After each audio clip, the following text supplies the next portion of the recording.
Hey guys, KFARR back again once again, and just for transparency purposes, I've absolutely nuked this intro about 13 or 14 times prior to this take. It is 10:07 p.m., 6/20/2024, right after my live stream. The person we are going to be covering today is a person that it recommended me at about noon, 1 o'clock. His name's Jason Boyle 03 space me. He's got a bunch of very odd videos on his page. I don't exactly think you should just go poking around in there. He seems like in my opinion, he's a crazy person. He has a very, very, very brain dead opinion on a lot of topics that are just blatantly untrue. Shocker, he's a frauditor. Who'd have thought? But for today's video, we are going to be focusing on First Amendment audit gone sideways, arrested, sentenced to 60 days in blank. I forgot what the rest of the title says. He also has the crooked judge, Danny Singleton, has banned the First Amendment in probate court lobby. He also has Boyle v. Singleton 1, Boyle v. Singleton 2, which is his entire hearing, which we may cover on a different day because one is 33 minutes, one's 12 minutes. He's got crooked, I'm not even going to attempt to butcher that, probate judge, First Amendment audit. There's that. And then he kind of falls off the wagon and goes into just absolute nonsensical bullshit. But what I wanted to show you the most, he calls himself a doctor. Where is it? It's Dr. Boyle. I actually commented on that and asked him if he's actually a doctor, because with everybody in their community, it's always doctor this, law scholar that. Half of them claim to be law scholars or lawyers themselves, even though it's just factually untrue. But what I wanted to get into was to show how the delusion is spreading in the frauditing community, because James Freeman picked it up. I noticed a lot of people in his comment section were saying, oh, James Freeman sent us. James Freeman sent us. Danny Singleton violates due process, throws man in cage. No, he went to jail for breaking the law. So that's what it should read. So that's clickbait. That's, intellectually dishonest title. Shocker. Next one. Judge's personal vendetta. Judge silences critic to preserve his character. Former cop, current judge, Danny Singleton. No, he was breaking the law at the court, so he was arrested and held accountable. But yeah, we're going to break this down real quick. If you guys remember, a month and a half, 2 months ago, I talked to a lawyer on the phone from my state, Michigan, for about 45 minutes, an hour, breaking down why this is legally perfect. Like, head judges can do this. I know in Michigan we have a code, 8.115, where you can't record basically anywhere in a courtroom, or courthouse rather. And people have been arrested, people have been trespassed, frauditors, sovereign citizens, whatever. They can both catch these hands. It is what it is. Last year, I believe it was Ben Inman from Illinois, Missouri, I forgot which courthouse. Their Supreme Court has already passed shit that says you can't record on courthouse property. So that's going to stick. But in Michigan's Constitution, Section 4, it basically gives the courts, they can control whatever happens on court grounds. So what I was told was the head judge can basically write an order saying you can't record all the way to the parking lot if a reason was good enough. So saying you can't record in a courthouse is just par for the course with the law because it's legally okay. And these people are just so dumb that they don't understand that. But we're going to jump into the video. Like I said, we're going to cover the one, maybe covering other stuff later, but we're going to cover the one today. Enjoy. Mr. Boyle, you recording again? Yes, sir. Okay. You were advised of that, correct? In what regard? That you can't record at that window. What law is that? The order of the Chief Justice of the Supreme Court. I'm not arguing with you. All right. All right? You're going to be removed here in just a moment. You've been told you can't do that. Right? What law did I break? That order, can you read English? I don't think that's a law, because that's okay. The Supreme. That's not a legislative branch, the Supreme Court. That's the order of the court. I'm not arguing with you. All right. I'll tell you what, just have a seat and I'll be back with you in just a few minutes. All right. Yes, thank you. How are you all? Great. Good.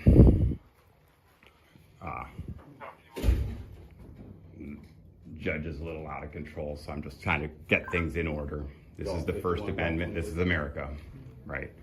So I hope you guys maintain your cool, and we will get through this together.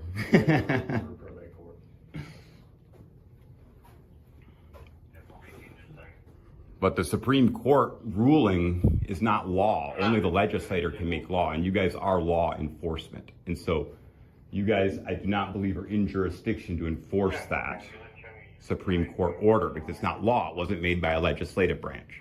That's why it doesn't have a law code. There's no penal code associated with that. And actually, when you read the Supreme Court opinion on that, it says that the judge may have the right to sanction me. And it's hard to say what those sanctions could be, but there's no threat of arrest that would be legal. Interesting.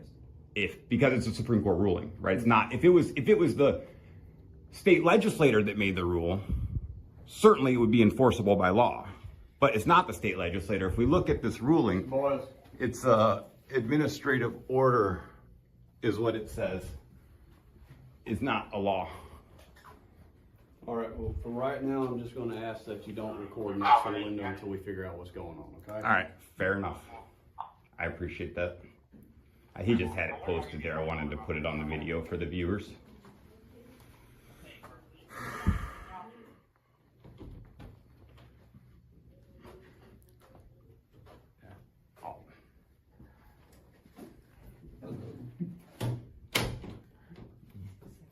Of course. Yeah, of course, You can go yes. on. That's fine. Probability of escalation is 0. Because all you have to say is, I'm going to arrest you if you don't leave, and I'll leave. And as soon as you say that, you lose qualified immunity, as you know, and it becomes more difficult.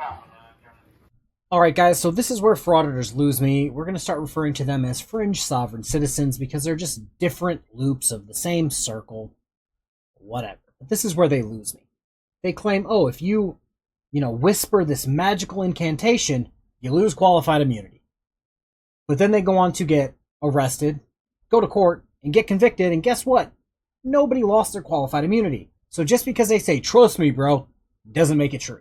Boyle was recording next to a window. The judge has a Supreme Court ruling posted up there saying you cannot record next to the window. He's refusing to stop recording. So.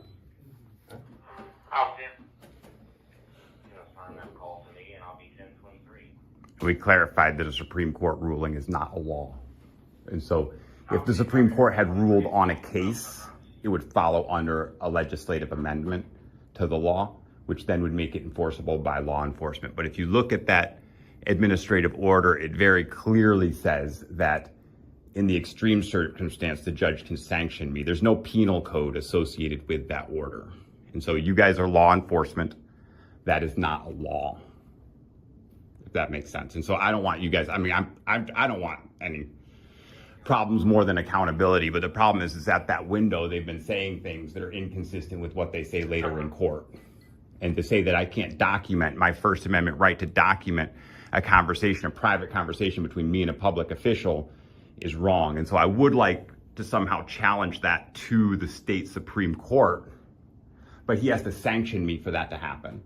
You can't arrest me, and if you did threaten to arrest me, you would use your qualified immunity, in which case I would file a civil rights lawsuit against you personally, and I don't want to do that.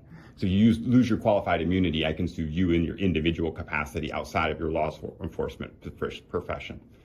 I'm just going to be honest with you here. If a judge tells you to do something, and then you neglect to do it, you're held in contempt of court. That's kind of how it goes. And so we clearly don't want that. No laws have been broken, only defiance of a Supreme Court order. Thank you so much. This judge is out of control. He is an out of control judge and he needs to be removed from the bench.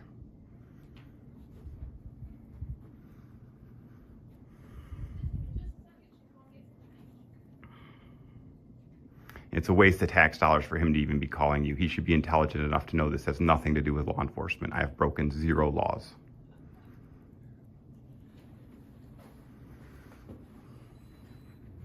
What's your name, sir? Jason Boyle. Mr. Boyle, I'm Sergeant Sayer with the Sheriff's Office. I came up a little late. So, again, I came up a little late on. Oh, you're fine.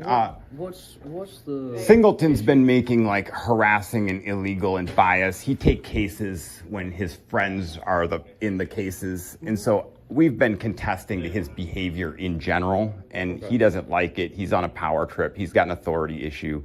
He actually gave an officer permission to come onto my property last night past the no trespass signs. He gave an officer called to serve a summons to my fiance, and there's a no trespassing sign at the gate, and they called in, and he actually gave him permission to drive around through the woods and come up to our house through the woods. And, you know, he's just an out of control judge. Well, guys, I just did this take and it smacked really loud, so I'm going to not do it this time.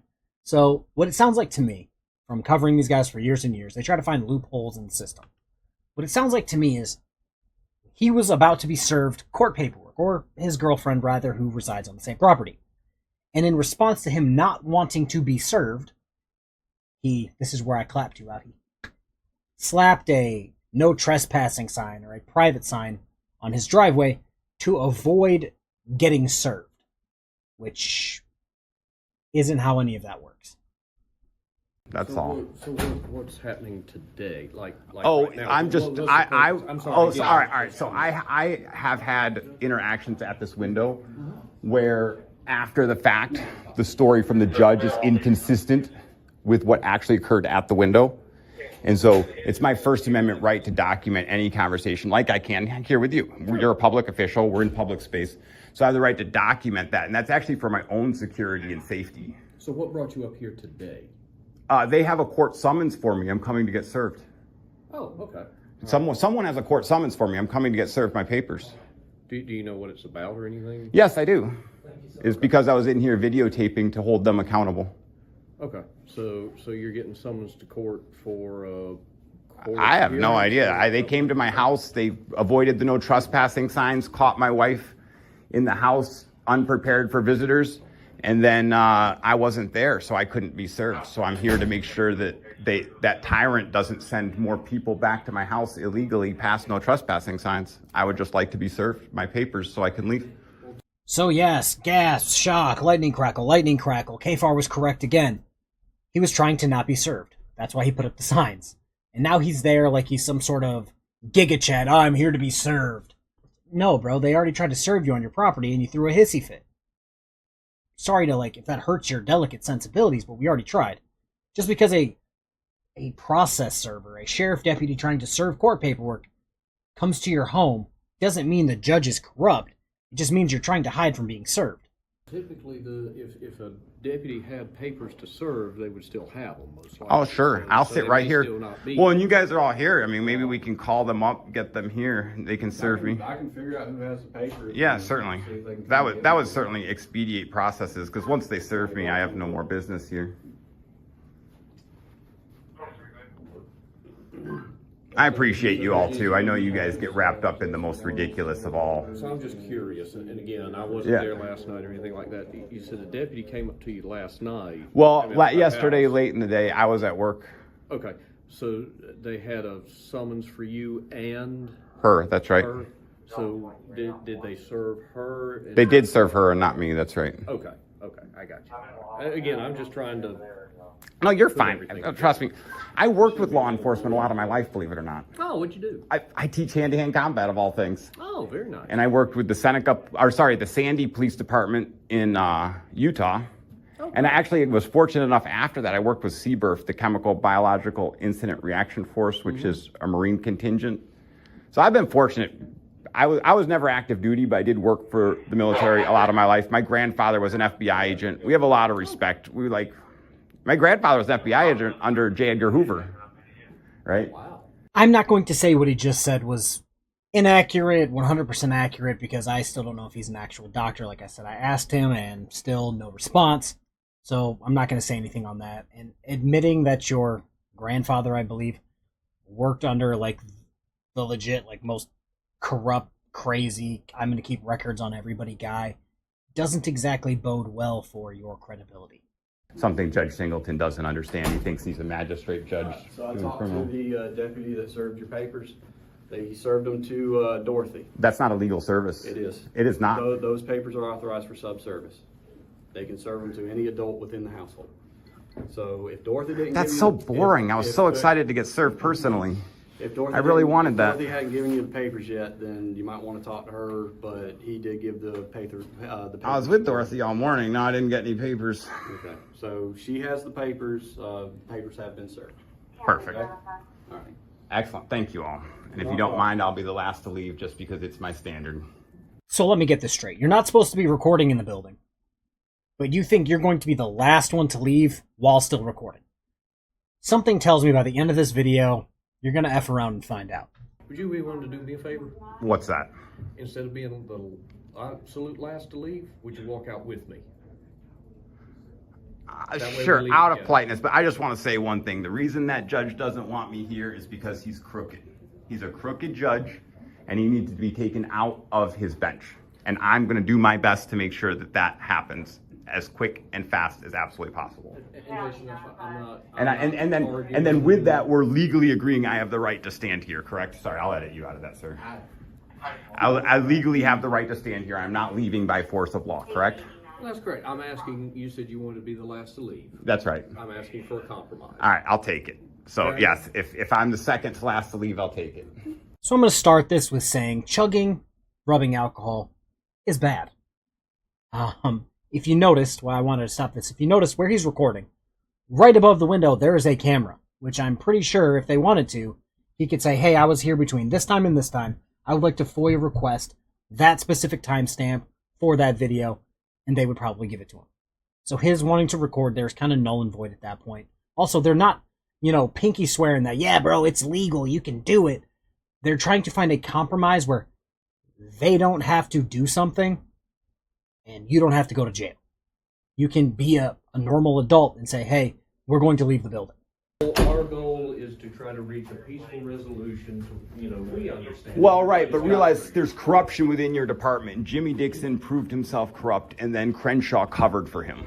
And so now I know that those two are corrupt. And so, I'm not against officers in general. You know I'm not. You can feel that. And you also understand, too, that we all, if I'm not here to say yes, no, whatever, corrupt. That's, Of course not. To me? Oh, yeah, I'll happily come back. Get your ass back here, boy!